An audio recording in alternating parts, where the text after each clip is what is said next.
I have a Skinfession. So I've been putting my spa away here in Vegas in my new house. And it's well known that I have some very expensive product. And I dropped a pretty large bottle of it. I know. And the floor, it's kind of dirty. But I dropped the bottle. It spilled everywhere. I wiped it all over my body anyways. You're just rolling in it. You're like, this is fine. Everything's fine. It was too expensive. I was like slopping it up and just rubbing it all over my body. Did the bottle break and you're rubbing glass on you too? No, I dropped it and it spilled out all over the floor. And I was like, I don't care. I was just putting it on. It's like $250. I do it too. On me. It's fine. It's fine. I know. I did one time drop a Vita Skin when I was a baby esthetician in my bathroom, and it broke, and I didn't care, and I just surfed my body along the floor. On the glass. And I'd moved the glass out of the way, and I just hoped for the best. But I was younger and poorer. That was a whole different confession.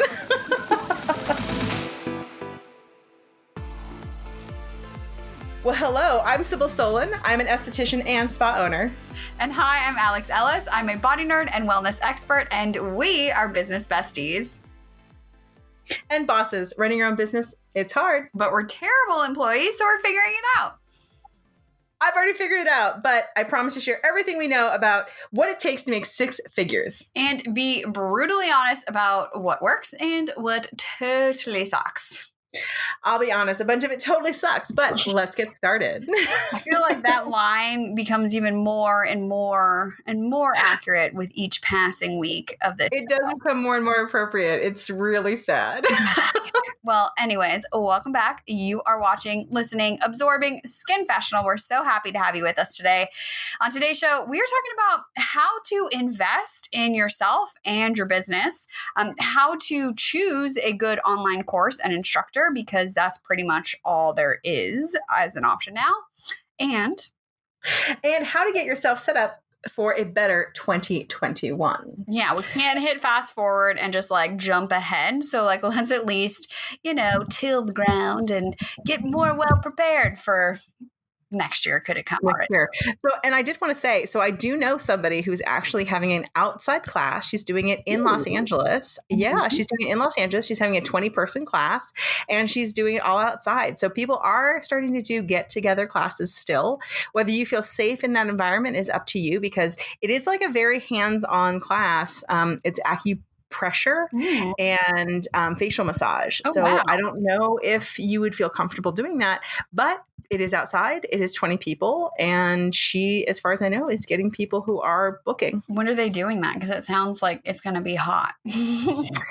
I believe it's going to be October. Okay. So end of September, beginning of October. So it'll just be like fiery, not just like. Yeah, it'll just be lots of smoke as far as I know. Like that's when we're like on fire. Well, correct? Happening. I mean, maybe earthquakes. Who knows? I thought there was an earthquake today, and then I Googled it, and they were like, no, it's been a week. And I was like, oh, shoot, it's just me then.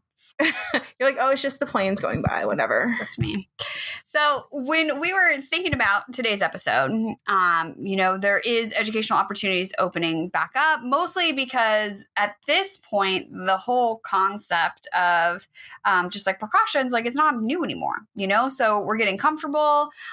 We understand, okay, I'm going to wear my mask. I'm going to do this. It's going to be outside, blah, blah, blah. So people are figuring out how to navigate and how they fit in to that kind of that reality. Right. So as these opportunities arise, I think it's a great time to really start to think about where you want to spend your money, what you want to learn about. And if you are going down the online route, which I actually just participated in a virtual conference this weekend, which was fantastic, that I did not have to get on a plane and travel to Toronto, which I wanted to do last year, but was so broke. You guys remember. $0. So this was a great way to experience something that wouldn't have happened otherwise. So I do like, as someone who does experience FOMO, that there are so many online opportunities. Well, you've been able to do two, because you did a Rachel Hollis one as well. Yep. Which again, so haven't traveled before. There have actually been, because of, kind of our new reality that's happening, people have been opening up new kind of doors and, windows of opportunity for, I think, people to go out there and get education that they might not have had access to.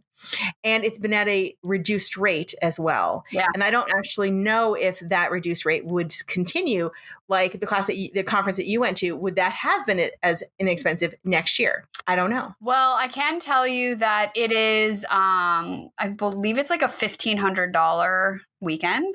And the ticket was like $500 for the virtual.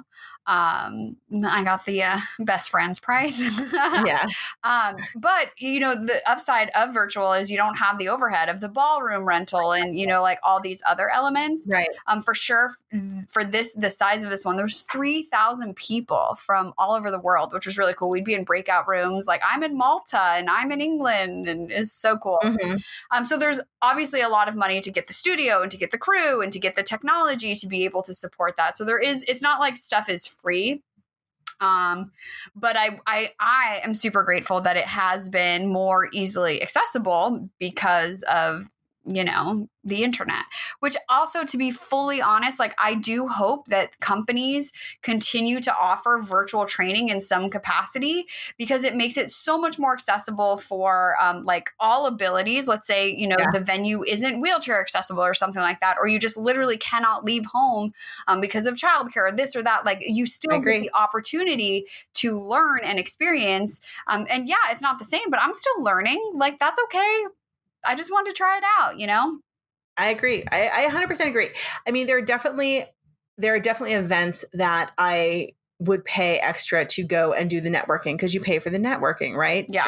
But there are times where I'm like, I just want this education. I don't care how I get it, and there's sometimes where I'm like, I don't have the time to fly to Italy, Spain, even just Connecticut, because I have a business, or, I'm too blocked up with life.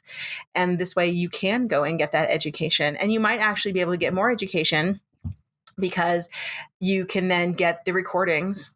Well, and because I've yet to go to an event where they give me the recordings. And to be honest, I didn't even know that was an option. So now I'm like, oh, you have my recordings for 60 days and then I'm taking them away. But yeah. Well, a lot of these now, because they are doing virtual, now they're easy to record. Whereas before I felt that these events, they would be like, oh, we can kind of have the recordings, but then like they'd have like cock-ups and mess ups, or the speaker didn't turn on their mic, and they'd be like, hello, and you're like, what are they saying? Right.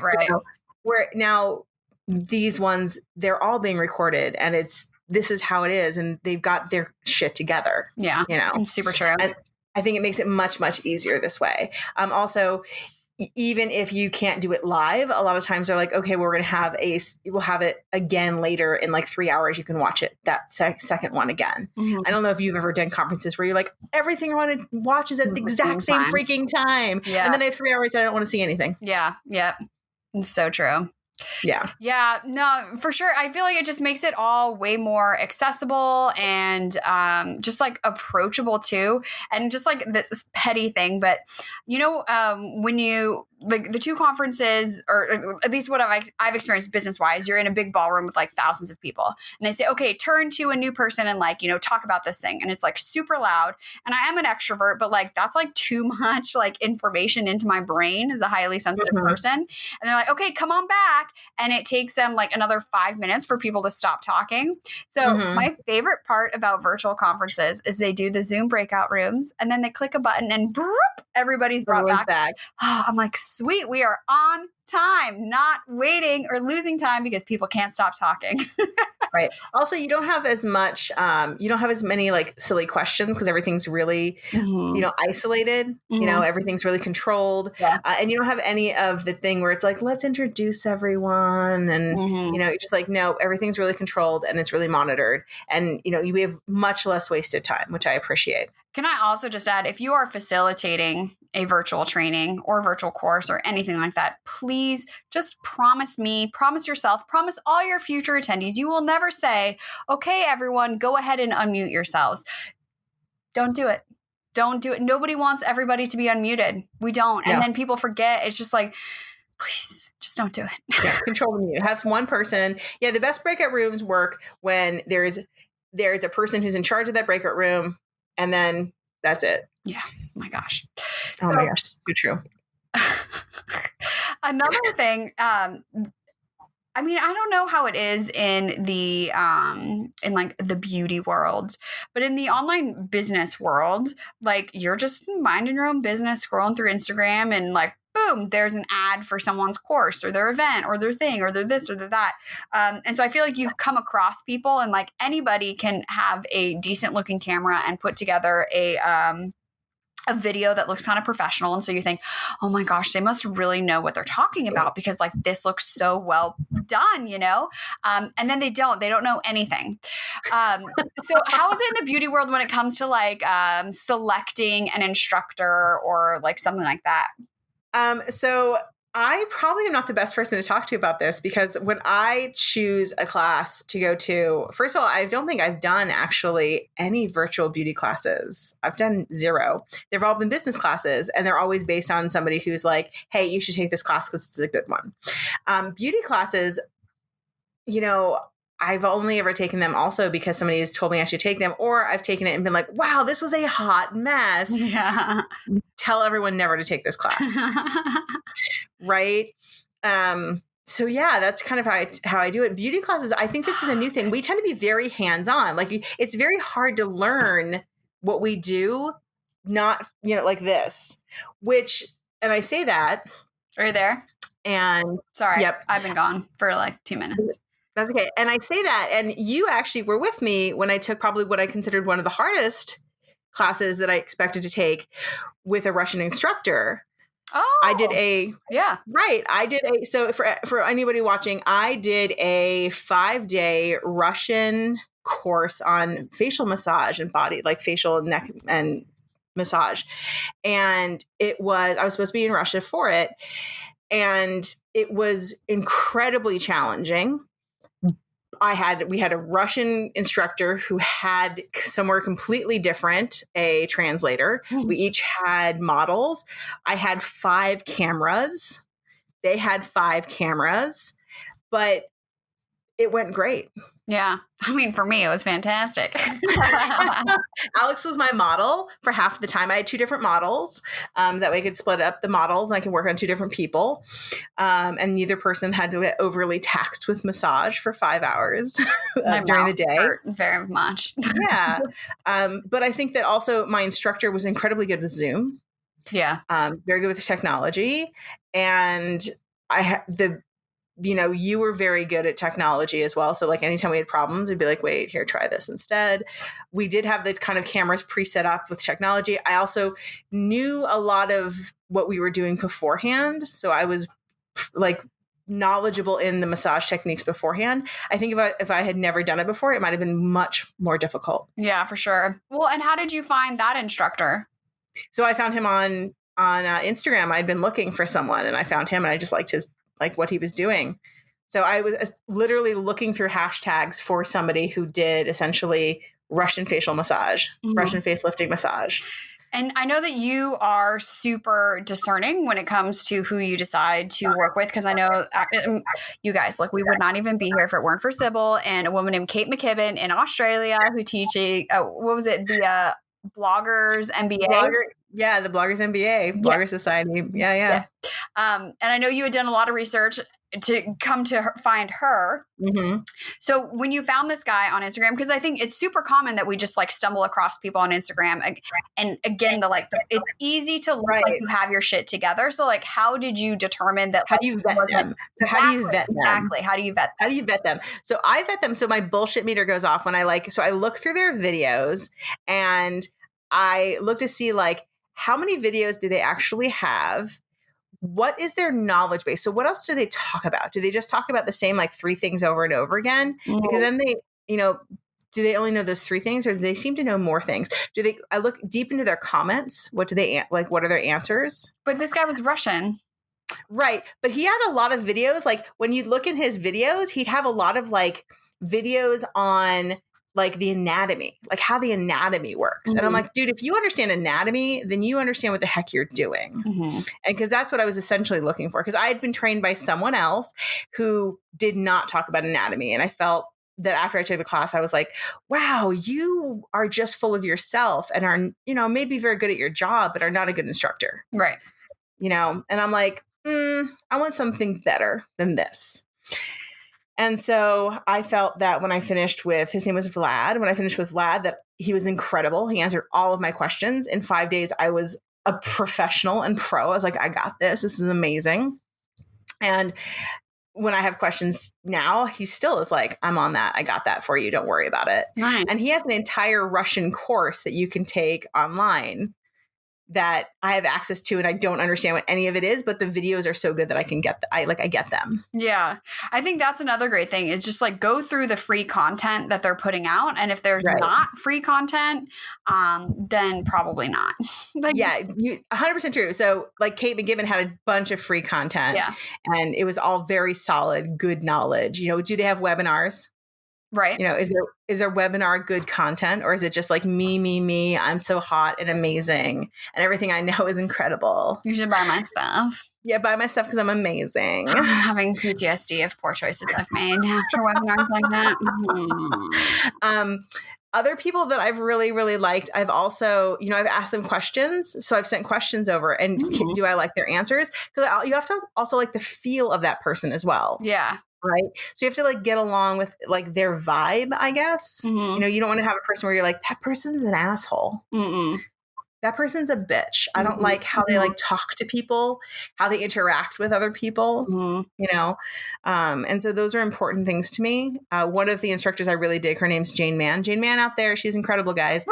She's an incredible instructor, and she just is.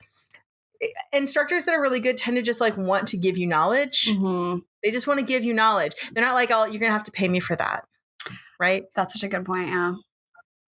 They just want to give you knowledge. Yeah, there's a lot of free education. I do think I want to say this with the caveat of, a lot of friends of mine who are experts in their field, especially in the online marketing space. And I realized I did this week to somebody. I was like, oh, wow, I can't believe I did that. They get asked all the time questions like, how did you do this? How do you do that? How did you do this? And just because the sheer volume of requests that they get, that they do say, that's great. Like, I think we should hop on a call. Here's my charge for the call.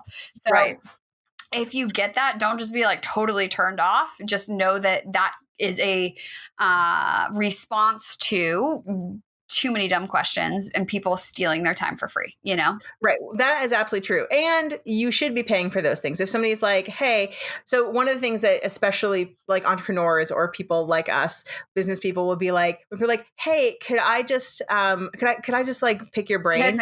Pick your brain. AKA pick your brain means AKA I'd like to just, bother you for an hour of your time. Our time costs money. I want you to just think about that. If a client came up to you and was like, hey, can I pick your brain about skincare for an hour? I know. How would you feel? I have to make a confession too. I totally sent a DM to somebody and asked them how they did a certain thing, only to realize that he was literally launching a course about that right at that time. And I was like, wow. I think I'm going to like message him later. Like, by the way, sorry. Like,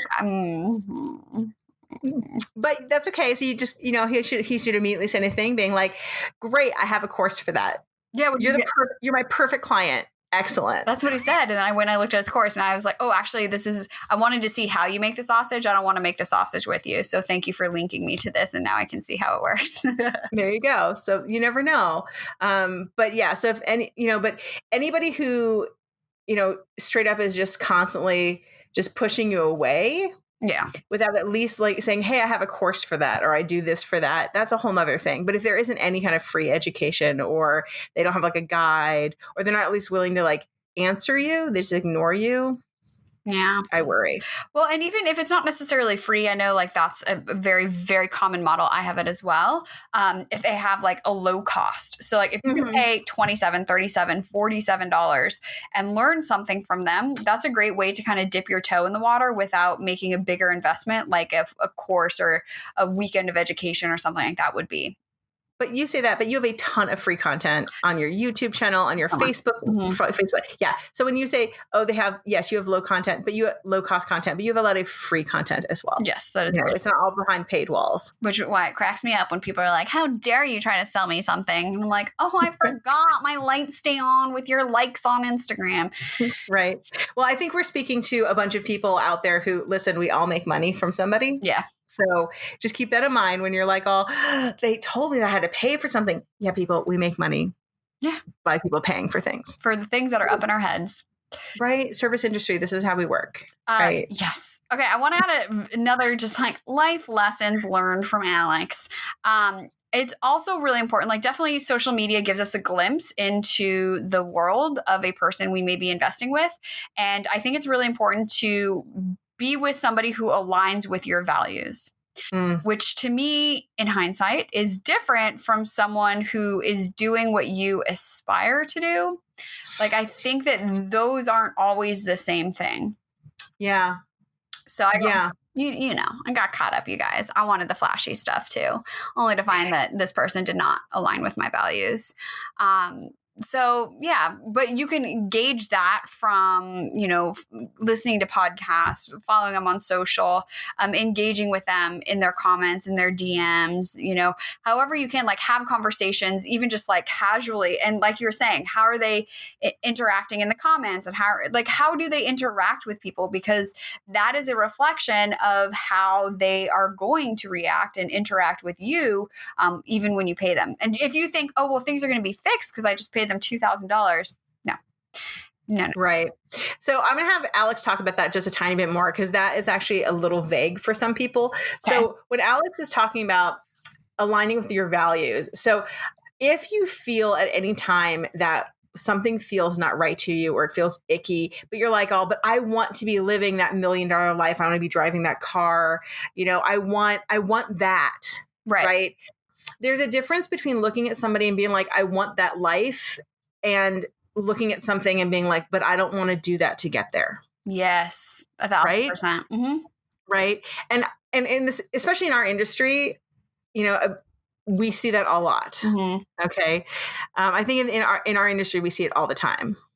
Yeah, I think there's a lot of people like that where, you know, they talk the big game, but then when you start to like get closer, you're like, wait a minute, like that's not who I am. And I think that's the thing too. Like, it's really, and this goes for like all sorts of life lessons and relationships and that you go into with people, making sure that like you would want to be in a life raft with them after the Titanic was sinking or something like that. You know what I mean? Like, right. And I mean, and Alex and I do not always see eye to eye on things. No. So, because I am much harder of a businesswoman than Alex is, which is why we do this together. Because we just had a conversation where I was like, literally, like, you get into their pockets. I don't understand why you're not getting into their pockets. Yeah, I was like, okay, oh my God, you need to be getting into their pockets. And she's like, oh, no, Cybil, don't make me. And then I thought about it, and I thought, well, here's the thing. And then I thought about it, and I thought about a way to make it feel good and align with my values and intentions. And it's the same thing. I just I got myself aligned with it, and now I'm on board. And sometimes that's all you need. Yeah. And that's what happens. But at the end of the day, you need to look into yourself and decide what's comfortable for you, because there are definitely times, like, I am very, very business oriented. And so I often will look at something and say, well, how am I going to make money off of that? And how am I going to profit off of that? And I'm not going to care as much about, am I going to feel good about that profit? I'm just like, somebody else is going to make profit off of that. I might as well make profit off of that. I think like a CEO. Many people in my industry, including Alex, will be like, but I need to feel good and I need to nurture people. Well, that's awesome. I keep Alex around because sometimes she's my barometer where she'll be like, you're being a little intense. Cybil, I need you to think differently for me for a second. But we can meet in the middle. And that's also why you keep people around who are different than you. Mm-hmm. Mm-hmm. Right? Mm-hmm. This is why we keep good friends. Yes. Right. That. Right. I also have a hot tip on online people, and also just people in general. Before you give anybody money, Google their name followed by the word lawsuit. And then just see what comes up. And if you find anything, probably read it all through before you invest. Totally. Also, I will tell you a hot tip. Check that out about any skincare you're looking at as well. Because you will find fascinating things about the skincare lines you might or might not want to carry. Look at the skincare line and look at the formulator. Oh, just saying. Is that information available like on like the formulators too, that you can find the formulators? You can usually find the formulator pretty easily. If not, you just ask. Be like, hi, I just need it. Because I don't carry anything that I don't know who the formulator is. Oh. Because knowing the formulator is like knowing the author of your book. Right. Because a lot of people just like repackage stuff, right? Yeah. So you should know the formulator, because also you should always be able to have a conversation with your formulator about what's going into your product.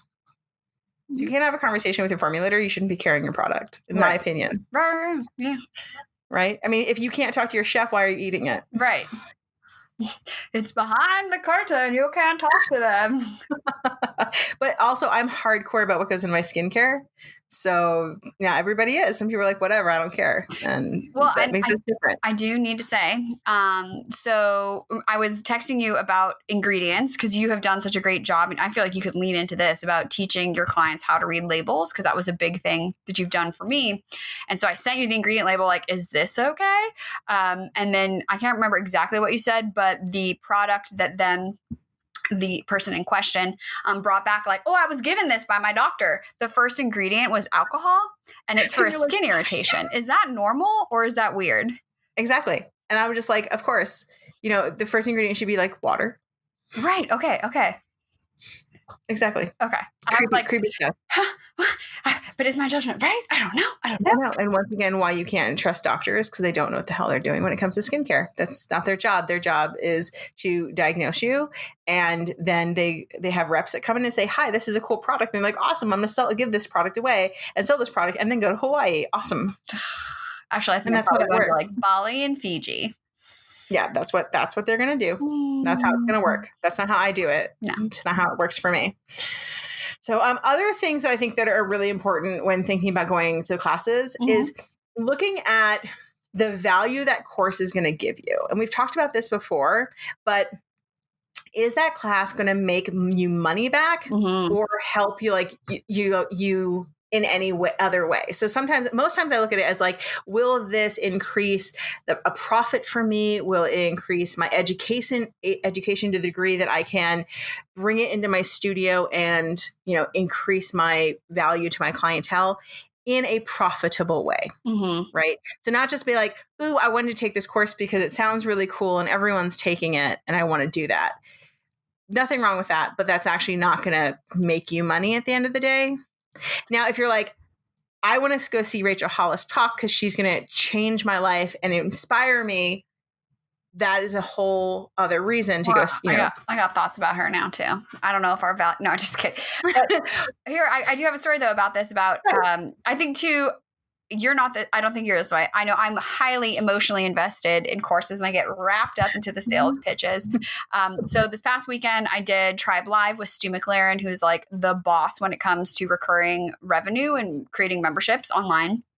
And he has a membership, of course, because he teaches you about memberships, and it's like $200 a month. And I was like, oh my God, like this is gonna be so great. I'm gonna make like so much more money back from it. Like I need it. I have to have it. So sort of along your lines too of like, you need to have friends in your life. It's also super important to have people who are going to tell you no. Because even if it's because like they don't get it or like whatever, you're like, you don't understand, and like this isn't your industry, but like you need somebody to tell you no, just to like hit the brakes for a second when you're like no, like totally wrapped into it, and so thank God my people told me no, and then I was like, you know what, you're right. I can wait. I can just sit back, think about it, maybe set that revenue goal that once I hit that revenue goal, then I can invest into this when the opportunity arises again. It may not be around later, which is always something, which is the same for everything. And if it's not around, like it wasn't meant to be. Yeah. So like, also, everything is almost always around later, and it's almost always a good deal. And if it's not that deal, it's a different deal, or it wasn't meant to be a deal at all. Yeah. I mean, that's really how it is. So true. I mean, that's how sales work. I know. Oh, same. But we do get emotionally invested sometimes, and we're like, oh my God, but I want that now. Oh my God. It's going to be more expensive the next time it comes around, and it probably will. I like $25, but I've spent so much money on it now that like it wouldn't have mattered. That $25 would have paid itself off a million times. Well, I do wish I did invest in one piece of technology, a software, when it first came out. And since it was like brand spanking new, the price was like rock bottom cheap, and they just keep adding stuff onto it. I believe that we are both invested in that same software. You had me, and I haven't even used it yet, but I have not gotten rid of it because I'm like, there's no reason to. Oh, no. We'll talk offline as to the new feature I just learned about today, where I literally screamed, whoa, at my computer. Well, also, so I also think about, because like I use something called AppSumo, and I buy stuff from AppSumo all the time, which is like, guys, it's like Groupon for tech. Yeah. Right. So sometimes I also like to invest in things like that because I know that I'm also helping to create good tools. Yeah. And I think of it as angel investing as well. So that's how I also think of it. So yes, maybe I'll get to use it and it'll be amazing, but also I'm supporting somebody who seems to be doing something awesome. Yep. Right. So I look at things like that. So sometimes they're like, well, that failed and that's life. But also sometimes they go awesome. I have probably 10 pieces of tech that I'm like, I use them to this day and they're incredible. And I'm so excited by them. And then I have a bunch that are like, well, they never worked out. I know. Actually, I have one I bought and I've never used. And I bought so many licenses for it. I was like, oh, I need it. So maybe when we build something else, we can use this. So I feel like they're to good use. Yeah. I mean, you never know. Sometimes you like go back to them later and I'll be like, I mean, one of them I didn't use for years. And then I just looked at it the other day and I was like, oh, damn, I'm going to use that. And now we're nailing stuff with it. So you just never know what you're going to wind up using. Yeah. To be said, once again, when investing, also have a threshold. So so I've talked about before where I always put a pot of money for my education. Mm-hmm. And I've said before that my education is generally my tips. I always take my tips. All of my tip money goes towards new product purchases and education. So if I'm like, oh, I want to buy that new X machine, it goes towards tips. I want to do education, it's my tips.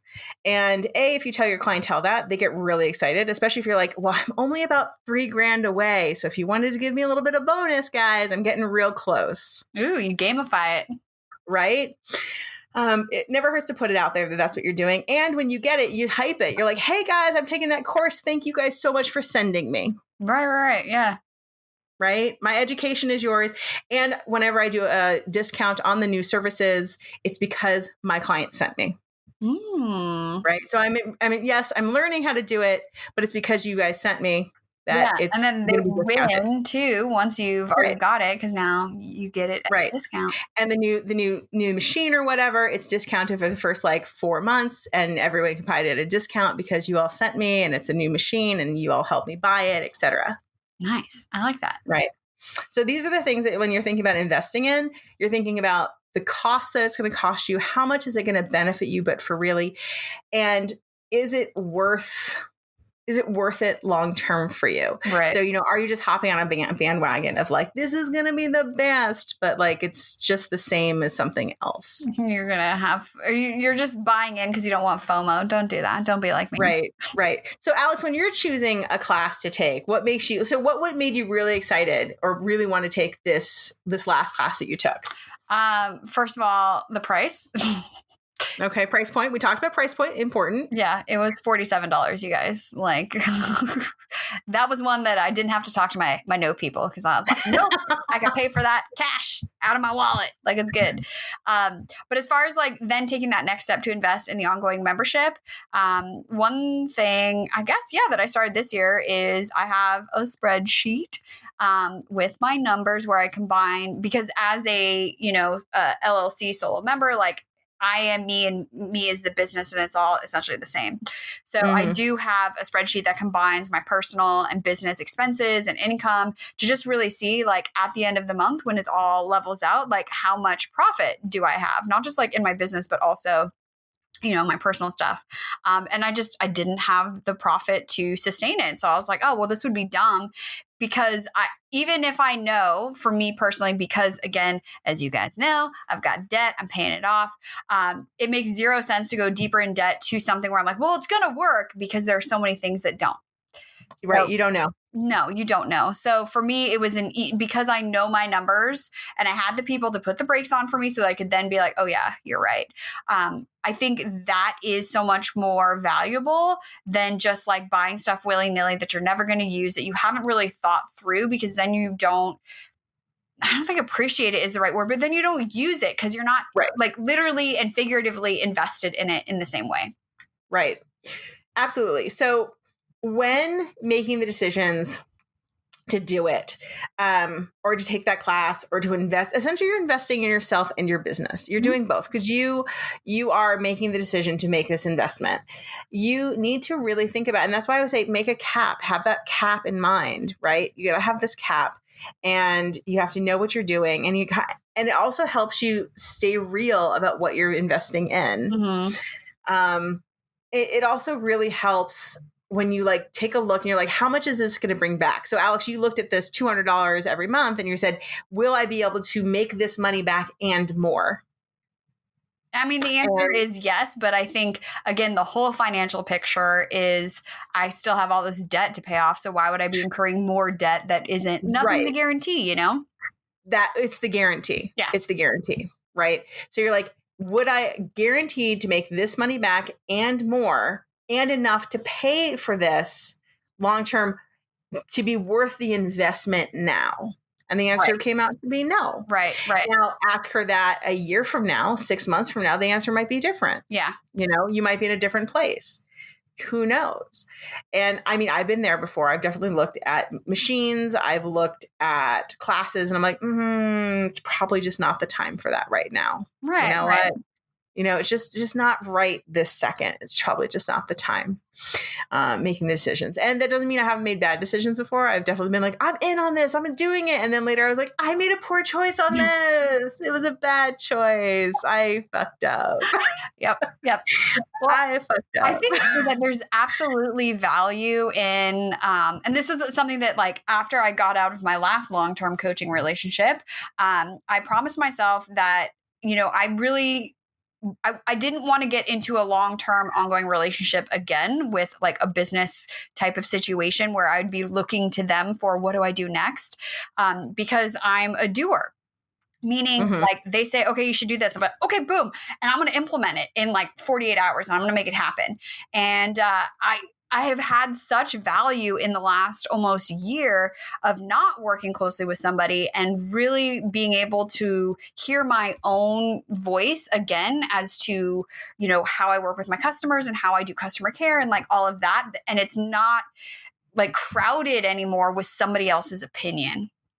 Even if it wasn't like directly to me, like I'm talking about a group program, you guys, that has like thousands of people in it, but again, I'm going to listen and I'm going to do it because, you told me to do it. And I know if I do the thing you said that I'm going to have the $1 trillion business that you have. And it's like, it doesn't work that way. So I think knowing yourself too is also a very valuable asset, especially in deciding what type of education do I want to invest in? Am I like only in person? I'm just going to wait. Am I okay with virtual? I want ongoing support, like a membership kind of thing, coaching in the long term. Or do I just want that injection of like the rocket boost of the intensity of it all day, every day, weekend? And then I go out and implement and tinker and make it authentic and make it my own. Right. And for me, I know that for me, I definitely do best when I have somebody they're constantly reminding me to do something because I'm like all the fuck over the place. So like I'm an idea person. I'm like, I have all these ideas all the time. And so when I have somebody who's just like, awesome. So by next week, you're going to have this done. And I'm like, oh my God, I have somebody who's holding me accountable and I have to get this shit done. Okay, cool. And they're like, okay, so you got that done? I'm like, oh my God. Oh yeah, I got that done because I had a deadline and you forced me to have that deadline because it's my deadlines. I'm like, oh, whatever, deadlines. Stayed up the entire night doing it the day before. Right. I like my deadlines. I don't give a shit about my own deadlines, whatever. Yeah. Right. So everybody's got their people.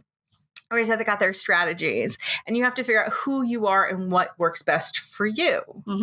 And so know what you have and what you need from your coaching, your classes, also how long can a class be for you? Like for some people, 6 weeks is like, that's intense and I can't handle it. For other people, like 6 weeks is just getting into the meat of something. Right. For me, when I do like a 1-day course, I'm like, well, that was fine. I'm like, I mean, I don't know why this wasn't longer. Yeah, I was gonna say, like, I want more. Give me more. Yeah, I'm like, one day, like, why didn't we spread this out and like really get deeper into something? If I want much more, if I'm doing this, so everybody makes their choices. For other people, I definitely have met some of my peers who are just like, I mean, you went to like a 4-day course. That's a lot of knowledge. I know, but I love and they get very glazed over. Yeah. So understand thyself. Yes. Know what you're into. Yep. Know what you can do. Yeah. And be realistic. Just because somebody else can do it doesn't mean you can. Or that's that okay. you need to. Yeah. You are your person. Also, understand, like, in this day and age, like I took a class where they did tests and somebody like freaked out in the class. They're like, we have a test at the end of every day. And I was just like, I mean, it's just like a test to see where you are, just to make sure the instructor like was going over the right stuff. So it's just like a checkpoint test, and they were just like, they like lost their minds. Hey, but not everyone's great at testing. I mean, I'm a horrible test taker, but I mean, it wasn't like hard test. It was just like, it was literally like a checkpoint test just to be like, just to make sure that she was going through the right stuff and people were like on the same page. Yeah. Yeah. It wasn't like, do you understand the nervous system? It was like, hey, did you like, what if we were to ask you what the nervous system was, A, B, C, or D? Wow. It was like super simple. Lost their minds. I mean, I just feel like tests, I would take it, but I'd be like, wait, why are you testing me? If there were homework, I love homework, but testing. And I say I hate homework. I'm like, I'm out of this class now. Why am I doing homework right now? I want to be better. We love it. This is why Alex is the best. Well, another great thing that like post course is call your person. And I'm like, okay, listen, let me tell you what I learned. Then you implement it. I think that's the other thing too. Yeah. We spend all this money, we go get this education, and then we come home and we're like, I don't remember any of it. Yeah. It's just a waste. You do have to do it. There are a bunch of studies that if you have not implemented something within 3 days, you actually start to immediately lose it. Yeah.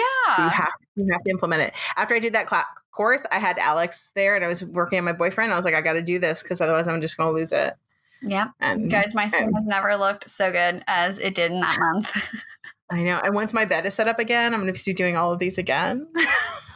Go do it. Why are you so far away? I miss you already. I know. My face misses you too, literally. Other half. Okay, I think we've gone, let's see, just double checking. Yeah. Have we gone over all the things? Don't forget, instructor name followed by the word lawsuit, you guys. Yes, the most important thing. You learn all of the stuff. I feel like this whole show is like, well, so I made this mistake and I learned from my stupid mistake. Okay, but that's what Skinfessional is all about. I told you when we started this. It was about us confessing our stupid things and the things that we've done wrong, because a lot of them. We've done them. Seriously. Guys, this is what it's all about. We're not perfect. That's why we do this, so that you can learn from us. And our next show, our podcast venture, we could do a credit card show. I'm learning. Oh my God, I've got that I've got that nailed. So can't wait, because I'm telling you. Tell me if you're interested in listening to us talk about all of the things about credit cards, and debt. Because we can do like a short, like a 6 episode, like a separate show, but 6 episodes just about that. Everything you need to know. Oh my God, because we've got that nailed together. I mean, again, you guys, she's got to figure it out. I'm living it. I do have it figured out, guys. I built an entire house on credit cards with $350,000. And I watched my parents go through like 3 bankruptcies as a kid. So I've watched it and I've lived it, and I know how to get through all of it. So I can do it. I can do it. I know it. I've helped everyone build businesses with credit cards. I know how to get through them. Even my financial advisor comes to me sometimes and is like, so what would you do in this situation? And you're like, and I'm like, oh, you would do this. That's what you would do. Me telling you. Yeah, this is about the credit card you need to call, and this is how you talk to them. Mm-hmm. Do that. They'll take care of it. Because I found out just recently that he went through like a credit card aggregator at one point in time to like fix his credit. And I was like, why did you do that? I would have helped you with that. Oh, goodness. No. I know, right? No, that's for another show. So All right. let us All know, right, guys.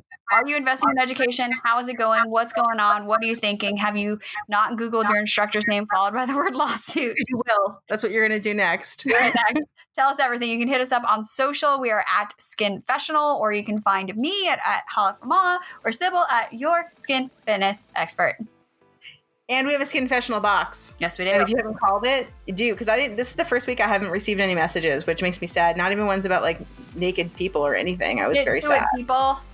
Yeah. So it's probably because everyone's very busy, apparently back to work. Congratulations to anyone who's back to work. All right. The Skinfessional box number is 818-473-5277. Looking forward. So, I know. Until next week. Keep your secrets to yourself. Unless you're telling us. Okay, bye. Bye.